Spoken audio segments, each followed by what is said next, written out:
SAP would पे जाने से पहले एक छोटी सी स्टोरी आपको बता दूं। जब हम छोटे थे, स्कूल में थे, तो और बच्चों की तरह क्रिकेट का शौक जो सबको होता है, हमें भी था। क्रिकेट खेलने के लिए क्या चीज सबसे इंपॉर्टेंट? बैट चाहिए। अब बैट जो है वो थोड़ा महंगा सामान था, एक्चुअली 200-250 रुपए का आया करता था कंपनी वाला, पूरी फिनिशिंग के साथ जो आता है। थोड़ा एक्सपेंसिव लग रहा था, तो हमने वो नहीं लिया। कहीं से पता पड़ा सस्ते बैट्स मिलते हैं कहीं, तो हम वहां चले गए। वहां देखा एकदम इस तरीके के कलर का, जो आपने अभी अभी देखा है ना, ये ये इस वुड के कलर का बैट बना हुआ था। कितने रुपए? मात्र 20-25 रुपए। मैंने कहा ये तो बहुत बढ़िया चीज है। तुरंत हमने ले डाली। हमने उससे खेलना शुरू किया। खेलना शुरू किया तो क्या हुआ, थोड़े दिन बाद क्या हुआ, कहीं से बैट आपका पिचक गया, कहीं से वो फूला रह गया, मतलब अंडुलेशंस उसमें आ गए।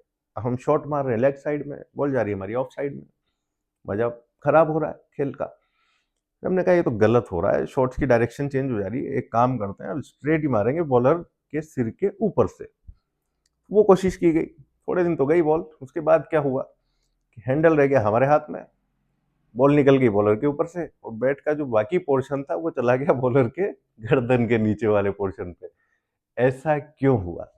क्योंकि मैंने आपको बताया कि वो जो बैट था वो इस कलर का था, यानी कि वो सैप वुड से बना हुआ था। सैप वुड जो होती है वो पौधे की ग्रोथ में एक्टिव पार्टिसिपेशन करती है। जो मैंने कहा न्यूट्रिशंस जा रहे हैं, जो मॉइस्चर ऊपर के पोर्शंस में जा रही है, वो किसके थ्रू जाती है? क्योंकि ये भी डेड है, आपका पिथ भी, और आपकी हार्डवुड भी डेड है, तो ऊपर तक कैसे जाएगी? इसी वुड के थ्रू जाएगी। तो ये जो है, इसे हम बोलते हैं सैप वुड। इसमें सैप होती है ना, मॉइस्चर होती है। लाइट कलर की होती है क्योंकि अलाइव पार्ट है, अभी तक डेड नहीं हुआ है।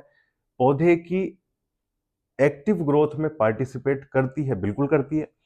और अगर हम इसकी लोकेशन पता लगाना चाहें कि साहब ये होती कहाँ पर है, अगर वैसे आप देखना चाहो स्ट्रक्चर पॉइंट ऑफ व्यू से, तो आप ये देखोगे, देखो इस डायग्राम में क्लियर है, ये एक बाहर का पोर्शन है जो अभी तक हमने नहीं देखा, कैम्बियम लेयर इसको कहते हैं। और यहाँ पर जो है कहीं आपकी हर्टवुड बनी हुई है।